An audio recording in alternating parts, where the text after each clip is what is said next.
सभी छात्रों का, मित्रों का और दोस्तों का स्वागत है। इस वीडियो से पहले मैंने आपको एक इंट्रो वीडियो बनाई थी, उसमें मैंने आपको बताया था कि यहाँ पर हमारी सीरीज़ क्या चल रही है, आए हुए प्रश्नों की सीरीज़ चल रही है। ठीक है बच्चों, तो जो कि 2016 से लेकर 2018-19 तक, जो भी अब 19 तो अब आएगा, लेकिन 2018 तक जो प्रश्न आए हुए उनकी सीरीज़ चल रही है। तो यहाँ पर मैंने ऐसे क्वेश्चन छांटे हैं जो आए हुए भी हैं, और उन सवालों की जो ट्रिक मैं आपको बताऊंगा वो उन लोगों के लिए मेनली बहुत अच्छी रहेगी जो कि साइंस स्ट्रीम से नहीं है। ऐसी ट्रिक्स मैं लेके आया हूँ। ठीक है, आज मिक्स क्वेश्चन है जिसमें आपको ट्रिग्नोमेट्री के एंड ज्योमेट्री के और हमारे रेशियो के यानी कि अनुपात के प्रश्न मिलेंगे। ठीक है, तो चलते हैं पहले क्वेश्चन की तरफ। ये दोनों आए हुए प्रश्न हैं और सिमिलर एक ही फॉर्मूले से, एक ही ट्रिक से होंगे। यहाँ देखिए, आप पूछा है अष्टभुज के सभी कोणों का योगफल। कितने भी पूछ सकता है ना। यहाँ पे अष्टभुज है ना, तो फिर अष्टभुज क्या होता है? ऑक्टागोन। पेंटागोन मतलब पंचभुज, है ना। हेक्सागोन मतलब षटभुज। तो इस तरह से सेप्टागोन, जितने भी, कुछ भी पूछ सकता है। तो आपको एक ही फॉर्मूला मैं आपको बताऊंगा, उससे आप किसी का भी निकाल सकते हैं। देखिए बेटा, जो ये ट्राइंगल होता है इसके तो पता होगा आपको, सभी कोणों का योगफल कितना होता है? 180 होता है, ये पता है ना आपको। तो यहीं से ये फॉर्मूला निकला है। इसमें कितनी साइड्स हैं आपके पास, या कितने कोण हैं आपके पास? 3 कोण है ना। तो कोण मतलब n -2 और उसकी गुणा आप कर दीजिए 180 से। ये आपका फॉर्मूला है, इसे रट लो बच्चों। तो ऐसे सवालों में ये फॉर्मूला आपके काम आएगा। देखो, n मतलब 3 कोण, 3 में से 2 गया, 1 बचेगा और 180 बन जा 180, आ गया आंसर। तो इसी तरह से अष्टभुज में 8 कोण होंगे, तो 8 - 1 और मल्टीप्लाई बाई 180 डिग्री। तो क्या आ जाएगा? 7 मल्टीप्लाई बाई 180 डिग्री। क्या आएगा आपका आंसर? 7 0 का 0, 7 8 जा कितना आएगा? 7 8 जा, आप समझ रहे हो ना। वो सॉरी, इस 8 -2 होना चाहिए। यहाँ पर क्या आएगा? 6। तो 6 0 का 0, 6 8 जा 48, 4 6 1 जा 6 और 4 10। तो आपका answer number C is correct. ये आप समझ लो, ये आप बिल्कुल अपने गांठ मार के रख लो इस फॉर्मूले को। ये फॉर्मूला बहुत काम का है। ठीक है, अब यहाँ पूछा है कोई बहुभुज दिया हुआ है, नहीं पता ये अष्टभुज है, षटभुज है, सेप्टागोन है, हेक्सागोन है, ऑक्टागोन है, क्या है। तो यहाँ पर आपको ये देखना है, इन्होंने कहा है अंतः कोणों का योगफल, यानी कि ये चीज़ आपको दे रखी है इन्होंने ये। ठीक है, अब इन्होंने पूछा भुजाएं कितनी है। यहाँ अष्टभुजा आपको दे रखी थी, 8 भुजाएं थी, यहाँ पर पूछी है तो सेम वही फॉर्मूला लगाएंगे, n -2 मल्टीप्लाइड बाई 180 डिग्री। अब इसमें दिया हुआ है आपको 2160। ठीक है, कोई प्रॉब्लम? अब यहाँ पर क्या हो जाएगा? n -2 equal to 2160 upon 180। Simple. अब यहाँ से 1 से 1 कट गया, और 18 की टेबल अगर आप पढ़ोगे तो क्या आएगा आपके पास? 18 से अगर 2 इसको अगर काटेंगे तो आप खुद भी काट सकते हो। तो अगर आप इसको टेबल पढ़ोगे तो 18 1 जा 18 और 18 2 जा 36। तो इसका मतलब आपका कितना आएगा? 12 आएगा। ठीक है बच्चों, तो इसको कट गया। अब 12 में आप प्लस क्या करना पड़ेगा? 2, ये वाला 2 उधर जाएगा। तो आपके पास कितना आ गया आंसर? आंसर आ गया आपका 14। 14 is your right answer. Simple, ये फॉर्मूला आप समझ लो। बहुभुज की भुजाएं और कोण ज्ञात करना आपके लिए मुश्किल नहीं होगा। नेक्स्ट क्वेश्चन पे चलते हैं, अलग कॉन्सेप्ट है।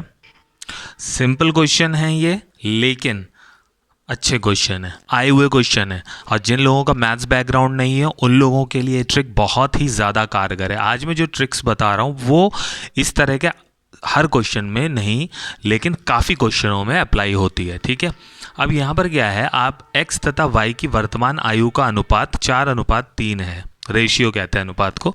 5 वर्ष बाद वो ये हो जाता है 5:6 हो जाता है। तो एक ही वर्तमान आयु। ऐसे जब रेशियो चेंज होते हैं ना, तो सबसे पहले आप ये देख लो कि कितना चेंज हो रहा है। 4:3 है और 5:6 है। अगर आप इनको माइनस कर दोगे, 5 में से 4 गया, 5 में से 4 गया, तो सॉरी कुछ गड़बड़ लग रही है मुझे इस सवाल में।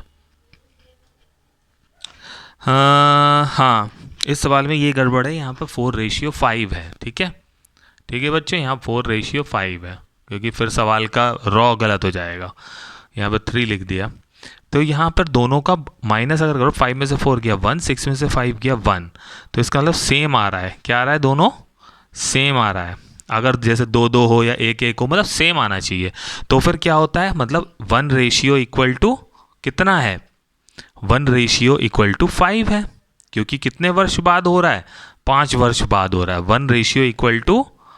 1:5 समझ में आया। 1 अगर 5 है तो ए की वर्तमान आयु पूछी, और ए की वर्तमान आयु क्या है, ये 4 है, यही तो है। तो 4 × 5 = 20। तो यही आपका आंसर आएगा। तो मेन मुझे बताने का क्या था, अगर 2 रेशियो दे रखे हैं तो अंतर करिए, सेम आ रहा है तो सिर्फ और सिर्फ जितने वर्ष का उन्होंने कहा है इतने वर्ष के बाद, तो फिर उसमें उसकी मल्टीप्लाई कर दीजिए। ठीक है, नेक्स्ट क्वेश्चन आइए, बहुत अच्छा क्वेश्चन है। अगला क्वेश्चन कई बच्चों ने पिछले साल से ही मुझे पूछ रहे थे, इसमें कन्फ्यूजन हो जाता है बच्चों को। देखो बच्चों, ये विराम है, ठीक है। तो यहाँ पर क्या है, एक व्यक्ति की आय अनुपात व्यय, यानी आय और व्यय का अनुपात कितना दे रखा है, 7:6, और उसकी आय दे रखी है 1400, यानी ये सिर्फ आय है, इसका कनेक्शन 7 के साथ है। बच्चे सोचते हैं ये टोटल है, और वो वही सम ऑफ द रेशियो कर देते हैं जो नॉर्मल होता है इसमें, लेकिन ये नहीं होगा इसमें। ये आय दे रखी है और ये पूछा है कि वो कितने बचा रहा है, सेविंग्स पूछी उसकी, और ये क्या है, व्यय है। तो पहले हमें आय और व्यय पता करना है, तभी तो सेविंग्स पता होगी। तो जब ये सीधा सीधा आय दे रखा है तो 1400 की डिवाइड करोगे आप 7 से, तो क्या आ जाएगा आपका 200। ठीक है, तो इसका मतलब 200 रुपीज़ जो है आपका, और ये 7 से करने पर टोटल जो आय है उसमें से करने पर ये आपका रेशियो निकल के आ गया, 200 रुपीज़ इसके रेशियो। अभी ये आंसर नहीं निकला है। अब आप क्या करोगे, अब आप ये समझो कि कितने रुपए हमारा व्यय है, व्यय कितने रुपए कर रहा है। तो व्यय निकालने के लिए क्या करना पड़ेगा, ये 6 है, तो 200 × 6 = 1200। ये हमारा क्या हो गया, व्यय। ठीक है, इस रेशियो से निकल के आ गया। अब हमें क्या निकालना है, बचाता कितने है, यानी कि जितने आय कर रहा है उसमें से अगर हम व्यय को घटा दें तो हमारा जो बचता है वो आ जाएगा, तब आंसर है। ये सेम आ गया है, कभी कभी आ गया है लेकिन कभी कभी नहीं भी आता है, तो यहाँ आंसर नहीं है, आंसर ये है। तब आपका ये वाला आंसर बिल्कुल सही हो जाएगा। समझ में आया बच्चों। चलते हैं अगले क्वेश्चंस की तरफ, ट्रिग्नोमेट्री की तरफ। बहुत इंपॉर्टेंट है, वीडियो को पूरा देखना। ट्रिग्नोमेट्री की कोई भी आपको उसमें ज़रूरत नहीं पड़ेगी, सिर्फ और सिर्फ टेबल की ज़रूरत पड़ेगी। टेबल आपको लर्न करनी है, वही मैं सिखाऊंगा आपको, और कैसे उसको अप्लाई करना है वो सिखाऊंगा। चलिए नेक्स्ट क्वेश्चन की तरफ। अगला क्वेश्चन ट्रिग्नोमेट्री का है, और यहाँ पर मैं आपको सॉल्यूशंस के साथ आपको एक अच्छा क्या कहते हैं लॉजिक दे रहा हूँ कि आप अच्छे से इन क्वेश्चंस को कर पाएँ। जैसे ये क्वेश्चन है, इसमें आप बच्चे कुछ और लगा देते हैं कि 10 का साइन अपॉन कॉज लगा देते हैं, साइन का कुछ ऐसे करते हैं, लेकिन ये सब सवाल बहुत इजीली सिर्फ वैल्यू पुट से हो सकते हैं। पहले मैं उन बच्चों के लिए जो हमारे आर्ट साइड कॉमर्स साइड हैं उनको बताना चाह रहा हूँ, कम से कम आपको ट्रिग्नोमेट्री में ज़्यादा कुछ नहीं सीख पा रहे हैं तो आप इतना तो सीखेंगे ही कि यहाँ क्या है, ये लंब है, ये आधार है, ये भी लंब है, और ये कर्ण होते हैं के। ठीक है, समझ रहे हो ना। ये हो गया लंब, ये हो गया आधार, और ये हो गया कर्ण। तो हमारा जो साइन होता है वो होता है लंब बटे कर्ण, ये मैंने एरो लगा दिया है। इसी तरह से जो हमारा कॉज होता है वो आधार बटे कर्ण, और जो हमारा टेन होता है वो लंब बटे आधार। ये बचपन में सिखाया जाता था, ठीक है। जिनको नहीं पता है उन्होंने भी 9th 10th में तो पढ़ाई होगा, ठीक है। फिर यहाँ क्या होता है, उल्टा हो जाता है, यहाँ से कॉट से यहाँ क्या होता है, कर्ण बटे लंब, कर्ण बटे आधार, और आधार बटे लंब। मैं बहुत शॉर्ट में बता रहा हूँ। अब आपको टेबल भी लर्न करने की ज़रूरत नहीं, पहली लाइन आपको लर्न होनी ही चाहिए, ये आना ही चाहिए पहली लाइन, साइन वाली। 0 डिग्री व 0, 1/2, 1/√2, √3/2 और 1। अब कॉस जो होता है इसका पीछे से लिख दो तो कॉस बन जाएगा, यानी यहाँ पे 1, यहाँ पे √3/2, यहाँ पे 1/√2, यहाँ पे 1/2, और यहाँ पर 0। अब 10 मैंने आपको बताया, 10 क्या होता है, साइन अपॉन कॉज। लंब यहाँ पे ये साइन अपॉन कॉज होता है 10। तो इसको अगर अपॉन में करोगे तो यहाँ पर क्या आ जाएगा, साइन 0 का क्या, 0/1 में क्या आएगा, 0 ही आएगा, है ना। इसी तरह से इन दोनों को अगर अपॉन में करेंगे, 2 से 2 कट जाएगा, यहाँ पर क्या बचेगा, 1/√3। यहाँ पर √2 कट गया, यहाँ 1 बचेगा, यहाँ 2 कट जाएगा, यहाँ पर √3 बचेगा, यहाँ पर 1/, ये तो फिर क्या आ जाएगा, इनफाइनाइट आ जाएगा। समझ रहे हो बच्चों मेरी बात। अब कॉट क्या होता है, वो 10 का उल्टा होता है। ये आधार बटे कर्ण, कर्ण बटे आधार उल्टा होता है, तो इसको उल्टा कर दो, यहाँ 0 का 0, यहाँ √3, यहाँ 1, यहाँ 1/√3 और यहाँ पर इनफाइनाइट का इनफाइनाइट। ठीक है, कोई भी प्रॉब्लम बच्चों? कोई प्रॉब्लम नहीं है? ठीक है, आगे बढ़ते हैं हम। अच्छा, यहाँ पे ये थोड़ा सा है, ये इनफाइनाइट यहाँ पे आ जाता है और यहाँ पर ये वाला 0 पहुँच जाता है। इसका उल्टा होगा ना, सॉरी उल्टा हो गया इसका। अब सेक क्या होता है? 1/cos। सेक क्या होता है बेटा? 1/cos। तो cos में जो भी है उसका 1/ कर देंगे। cos में जो भी है उसका 1/ आप कर देंगे। कोई प्रॉब्लम नहीं है, करने में कोई भी परेशानी नहीं है आपको। देखिए यहाँ पर क्या हो गया, 1/cos करोगे तो 1/1 का 1 आएगा, यहाँ 1/ करोगे तो 2/√3 आएगा, यहाँ 1/ करोगे तो √2 आ जाएगा, यहाँ पर 1/ करोगे तो 2 आ जाएगा, यहाँ 1/ करोगे तो 0 आ जाएगा। ठीक है, आगे बढ़ो। कॉसेक क्या होता है? कॉसेक जो है साइन का 1/ होता है। ठीक है, तो अगर 1/0 करोगे यहाँ पे इनफाइनाइट आ जाएगा, यहाँ पर क्या आ जाएगा? 2 आ जाएगा, यहाँ √2 आ जाएगा, यहाँ पर 1/ करोगे तो 2/√3 या फिर इसको उल्टा लिख दो, हो जाएगा काम आपका। समझ में आ रहा है? यहाँ पर इनफाइनाइट आएगा। ठीक है, चलो तो अब ये आपको समझ में आ गया किस तरह से होती हैं। ये आप कहीं से भी अपना पता कर सकते हो, अच्छे से फेयर में लिख सकते हो। अब हम सवाल में आते हैं। ठीक है, सवाल में हम यहाँ पर सबसे इजी जो भी हमें लगता है कि हमें ऐसी कोई मान लेना है जो इजी हो, तो वो हमारे को ये सवाल हल करवा देगा। जैसे अगर हम 0 लेते हैं, यहाँ थीटा की जगह हम क्या लेते हैं?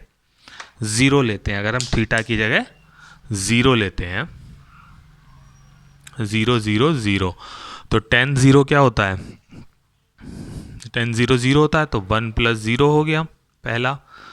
साइन 0 0 होता है तो 1 + 0 अगेन, और साइन 0 0 तो 1 + 0 अगेन।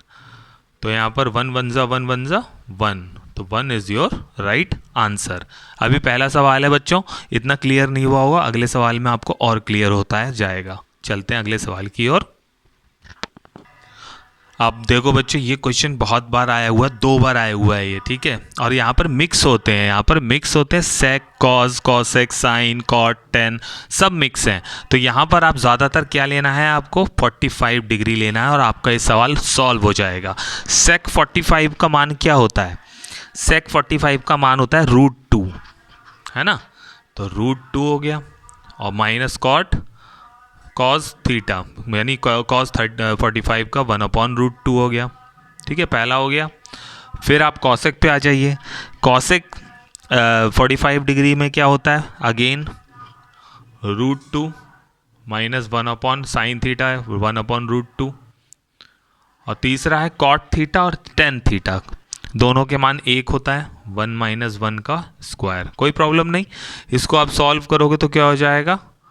2 - 1/√2। ठीक है, 2 - 1/√2। ठीक है, और यहाँ तो 0 हो गया, यहाँ तो ये तो हट गया 0 बन के।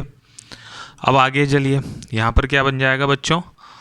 1/2 आ जाएगा स्क्वायर खोलने पे, और इंटू 1/2। तो यहाँ पर क्या आ जाएगा आपका? इन दोनों की मल्टीप्लाई जब आप करोगे तो 1, अच्छा बीच में प्लस है, सॉरी मल्टीप्लाई नहीं है, यहाँ पे बीच में प्लस है। तो यहाँ पर क्या आ जाएगा आपका? 1 आ जाएगा, और 1 इज़ योर आंसर। बहुत इजी है, आपको सिर्फ आपके मान पता होने चाहिए और उसको रखना चाहिए। ठीक है, वीडियो ज़्यादा लंबी हो जाएगी बच्चों। अगर ये कॉन्सेप्ट आपको क्लियर हो गया है, मुझे ऐसा लगता है हो गया होगा, आपको और सवाल चाहिए आप मुझे कमेंट करिए, मैं आपको और सवाल करवाऊँगा। और मुझे सब्सक्राइब करिए, मुझे ज़्यादा से ज़्यादा लोगों तक पहुँचाइए। इसी के साथ मैं आपसे विदा लेता हूँ। धन्यवाद, नमस्कार, जय हिंद।